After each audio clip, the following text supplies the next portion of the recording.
tempo. Outra coisa também importante, seguinte, para evangelizar, você precisa renunciar a alguma coisa. Primeira coisa, renunciar à sua vontade. Renunciar ao seu eu. Renunciar, sabe, alguma coisa que você gostaria. Sabe, o seu tempo, o seu dinheiro, suas mãos, né? Então, às vezes, você vai passando na cidade que você mora mesmo, no bairro, vê um cara lá trocando o pneu do carro. E às vezes você vai doar o seu tempo. Seja 30 minutos ali, 20 minutos, sujar suas mãos. Sabe para quê? Não só para ajudar o cara a consertar o pneu, mas para que aquele homem, aquela mulher, aquele casal, aquela família tenha a oportunidade de conhecer Jesus como Salvador de sua vida. Uma vez, estava na estrada, né? O cara disse, ei, onde é que fica aqui tal cidade? Eu disse, é por aqui. Aí eu falei, mas deixa eu falar uma coisa para você. Para chegar nessa cidade existe um caminho, não é verdade? Ele disse, é. E eu estou aqui não só para mostrar o caminho do seu destino, a cidade que você quer ir. Mas deixa eu dizer uma coisa para você, existe um caminho muito melhor, muito maior, e eu quero compartilhar com você esse caminho. É o caminho de chegar no céu. E o caminho é Jesus. A Bíblia diz que todo aquele que entrega a vida a Jesus, esse será salvo. E ali eu conversei um pouquinho com ele e fiz a pergunta, vocês querem aceitar Jesus? E para a glória de Deus, aquele homem disse, quero. Isso irmãos, a gente vive para isso. Sabe? Dinheiro, carro, casa, o que mais? Um lanche, hein, Diego? Uma pizzazinha 100%, uma algazinha com gás. Tudo isso é consequência. A gente vive para que as pessoas tenham a oportunidade de viver por toda a eternidade. Não só viver a eternidade, mas principalmente viver a eternidade com Deus. Amém? É para isso que nós vivemos. Por que eu falei sobre tempo? Por que eu falei sobre renúncia? Eu lembro um dia que fui no supermercado, aí eu percebi que aquele supermercado, isso aqui é uma estratégia, viu? Não é com algo físico, mostrando e tal, mas é uma estratégia. Uma vez eu fui no supermercado e vi que aquele pessoal estava com dificuldade de moedas. Aí eu lembrei que eu tinha um cofrezinho, né? O pessoal chama de mieira. Eu tinha lá em casa, né? Um negocinho cheio de moedas. Eu disse, rapaz, eu vou lá em casa. Olha, gastei tempo. Gastei combustível. Vou lá em casa pegar as moedas e perguntar se ele quer moeda. Eu sabia que ele queria, mas eu perguntei. Fui lá em casa, peguei as moedas, fui lá, contei, eu acho que tinha uns 30 reais de moeda. Peguei e disse, aí, vocês estão querendo moeda? Ô, rapaz, estamos querendo demais. Então vim aqui trocar. Quando ele estava contando as moedas lá e tal, eu fiz uma pergunta.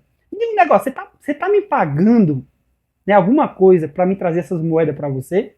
Aí ele disse assim, não, por quê? Eu disse, não, tô perguntando, não. Eu disse, alguém também fez algo de graça, mas o preço foi alto, pagou um alto preço, para que nós pudéssemos ser salvos, ter nossas vidas transformadas, ter nossa família transformada, ver um filho transformado, uma esposa transformada, um pai, sabe, transformado. E não só isso, salvo, Jesus. E através daquela estratégia, eu apresentei o plano da salvação para aquele homem, e aquele homem fez assim, é verdade. Posso orar por você? Quer entregar sua vida a Jesus? Ele disse, quero. E aquele homem entregou a vida a Jesus. Então vale a pena renunciar, vale a pena, sabe, fazer alguma coisa para que pessoas tenham a oportunidade de viver por toda a eternidade no céu. Então vamos lá, dando a continuidade. Veja como o Senhor vê. Nós precisamos ver como o Senhor vê. Então, assim, quando a gente vê como o Senhor vê, as coisas mudam. Amar como o Senhor amou, as coisas mudam. Pensar como o Senhor pensou. Então a gente tem que se colocar em lugar de Jesus. E a Bíblia fala, lá em Mateus capítulo 9, versículo do 36 ao 38, Jesus, quando viu a multidão, ele teve grande compaixão, como ovelha sem pastor. Né? E eu lembrei desse texto um dia, Diego, fui pegar uns irmãos lá no sítio para ir para o culto, e eu vi um senhor, fiquei conversando com ele enquanto o irmão tomava banho, né, para trazer ele, e aí eu vi aquele senhor, eu disse, eu preciso falar do amor para esse senhor. Pode ser que esse senhor viva só hoje, pode ser que nunca mais eu veja ele. E assim é com você também. Tem pessoas que Deus está colocando no seu caminho, talvez nunca mais você veja ele. Nunca mais você veja aquela família, aquele homem, aquela mulher. E ali eu disse, Senhor, como é que eu vou falar de Jesus para esse homem? E ali eu disse assim, aí, você já viu alguma ovelha? Eu lembrei do texto, aí veio uma estratégia na minha mente, veio um negócio na minha mente. Aí, você já viu alguma ovelha por aqui? Eu disse, ovelha geralmente tem o quê? Rapaz, ovelha tem que ter alguém, né? E esse alguém é o quê? Um pastor. Tem que ter alguém, não é verdade? Me diga um negócio, uma ovelha aí vivendo de qualquer forma. Você acha que ela vive muito tempo? Rapaz, vive não, porque ela se engancha nos matos, sabe? Cachorro pode pegar, uma onça pode pegar, o que mais? Sei lá, cair dentro do buraco, se ferir. Então ela está sujeito a morrer mais rapidamente, porque não tem o cuidado do pastor, não é verdade? Certo? E aí, então deixa eu dizer uma coisa para você. Jesus, a Bíblia diz que Jesus ele tinha grande compaixão das pessoas. Ele, quando estava nessa terra, ele via as pessoas, né? A seara era grande, poucos ceifeiros. Ele disse, rogai ao Senhor que mande ceifeiro para a sua seara. Então, por exemplo, hoje eu estou aqui no Ceará, falando para ele, né? Sou lá do Rio Grande do Norte, e nós viemos aqui exatamente para cuidar de pessoas. Porque tem muitas pessoas que estão vivendo de qualquer forma, nos caminhos, seus próprios caminhos, né? Mas, qualquer momento pode morrer. E morrer principalmente sem a certeza da salvação. E ali eu compartilhei com ele, né? Um pouquinho, e naquele dia, Diego, ele disse assim, eu quero entregar minha vida a Jesus. Então, é extraordinário aquilo que Deus faz quando a gente se disponibiliza. Deus vai te dar estratégia, Deus vai te dar sabedoria. Eu tenho certeza que você vai viver dias maravilhosos na sua vida. Amém? Coloca um amém aí nos comentários. Isso aí, parabéns. Isso aí, vamos lá então. Eu lembro também, outra oportunidade, que eu estava em um sítio, sabe? Aí eu vi um senhorzinho sentado assim no pau. Eu fui lá, sentei, tem uma foto, quero até compartilhar aqui a foto com vocês. Aí eu sentei lá, eu disse, opa! Aí ele ficou olhando assim pra mim e disse, opa! Aí o filho dele chegou com um comprimidozinho, com remédio, né? Com remédiozinho e com um copo d'água. Não adianta falar com ele não, que ele não escuta não. Aí eu disse, opa! A Bíblia diz, como a gente leu aqui, aí Marcos capítulo 13, versículo do 13 ao 15, que o Senhor chamou e deu autoridade aos seus discípulos. Então eu fui chamado, você foi chamado, nós temos autoridade para orar pelos enfermos e eles serem curados. No nome de Jesus, exatamente. E eu cheguei perto do ouvido dele e disse, você está me ouvindo? Gritei, está me ouvindo? Ele disse, tô, meu filho. Aí eu disse, você crê que Jesus pode lhe curar? Gritando mesmo, para ver se ele escutava. Ele era surdo, né? Não ouvia bem pouquinho mesmo. Aí eu disse, pode, meu filho, pode. Aí eu coloquei as mãos no ouvido dele, em nome de Jesus, toda surdez. Sai da vida dele, deixa esse homem, que esse homem seja curado. E enquanto eu orava por ele, tinha um bocado de jovem debaixo do pé de agaroba, esperando o pau de arara, para ir para a escola, né? E ali, quando eu terminei de orar, eu com aquela fé, com aquela convicção que Jesus ia fazer um milagre na vida daquele homem, eu fui se afastando e pedindo para ele responder. Diga assim, Jesus me curou. E ele dizendo, Jesus me curou. Fiquei numa distância longe, irmãos. Diga assim, obrigado, Jesus. E ele dizendo, obrigado, Jesus. Naquele dia, seu Genésio foi curado. Por quê? Porque a igreja, eu, você, se disponibilizamos aí. Sabe? Então eu estava ali e vi ele. E aí sentei, né? Conversei com ele um pouquinho, que na verdade ele não tinha como conversar, porque ele não tinha como ouvir, mas a gente orou e Deus fez um milagre.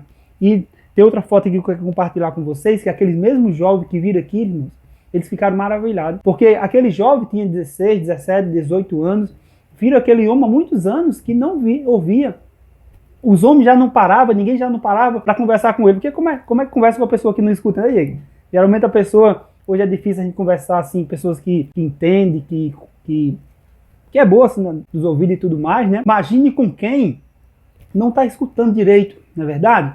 E naquele dia eu fui lá e apresentei o plano da salvação para eles. Através dessa cordinha aqui, ó. Esse colarzinho aqui. Apresentei e aqueles jovens falaram assim, nós queremos entregar a vida a Jesus. Porque a gente viu que só Jesus pode fazer isso. E naquele dia, irmãos, Jesus fez um milagre. Por quê? Porque a igreja se disponibilizou. É importante nós entendermos que o plano da salvação é o resumo da mensagem da Bíblia. Mas o ouvinte não precisa também, uma coisa importante, ser bombardeados. Quando eu falei para vocês lá no início, né, que nós precisávamos conhecer a palavra, estudar a palavra, não é para bombardear as pessoas, chegar com a Bíblia, sabe? Às vezes, irmãos, quando eu evangelizar, eu nem levo a Bíblia. Mas José não levou a Bíblia? Sim, leva não. Às vezes eu leio a Bíblia da pessoa que estava na casa. Às vezes eu levo algum método, alguma estratégia, alguma cordinha, vou falando do amor de Deus para ele. Às vezes levo o quê? Uma folha de papel e eu apresento o plano da salvação. O Espírito Santo convence aquela pessoa. E aquela pessoa é transformada, como eu fui, como você foi. Entendeu? Então, o conhecimento da palavra não é para bombardear a pessoa. Né? A gente tem que falar com amor e ter sempre o respeito e a consideração pela pessoa que está ouvindo. Você tem que falar com amor com aquela pessoa. e ter a consideração para ouvir ela. Muitas das vezes, irmãos, como é que a gente ganha alguém para Jesus? É ouvindo ela.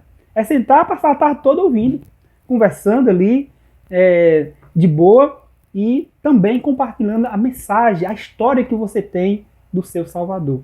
E resultado, no final, meu filho, a palavra do Senhor diz que não volta vazia. Mas, José, se alguém não entrega a vida a Jesus, não se preocupe, você fez a sua parte.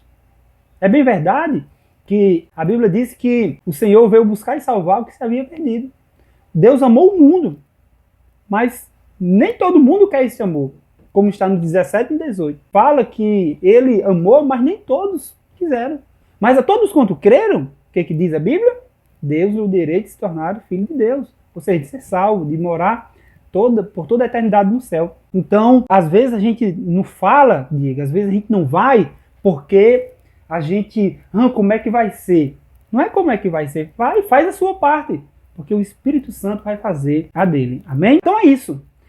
Deus ele quer nos usar de uma forma maravilhosa. Agora, como eu falei, temos que renunciar, temos que se entregar, temos que ter tempo, temos que ir. Se nós não fizermos isso, não tem como.